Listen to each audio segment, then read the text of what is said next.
Hi everyone! Welcome to MomZ.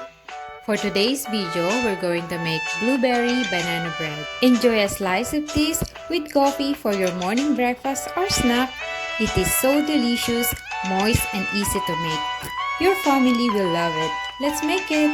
For dry ingredients, we need 1 and 1/2 cup all-purpose flour, 1 teaspoon baking soda, 1/2 teaspoon of salt, 1/4 teaspoon of baking powder. Mix until well combined and set aside.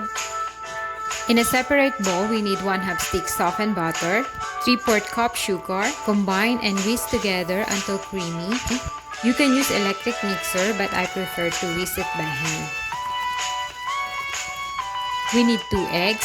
Add 1 at a time.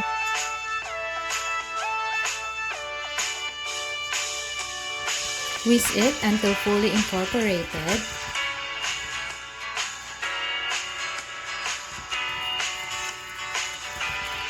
We need 3 ripe bananas. Smash it. Pour it into our wet ingredients. Mix until fully combined. And let's add 1 teaspoon vanilla. Give a little stir. Add the flour mixture until it is just combined. I use a spatula to fold it. Be careful not to overmix or the bread will not be moist and tender. Now it's time to add our blueberries. You can use frozen or fresh. Coat it with flour to help prevent from sinking to the bottom of your bread. Gently fold in the blueberries. Transfer the butter into a prepared greased loaf pan and bake for about an hour at 350 degrees Fahrenheit.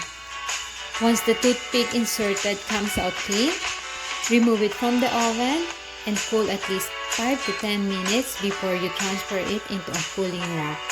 Time to enjoy your blueberry banana bread. It's great for snack or breakfast. It has perfect amount of sweetness and fruity flavors. Hope you enjoyed this video. Thanks for watching. See you again next time.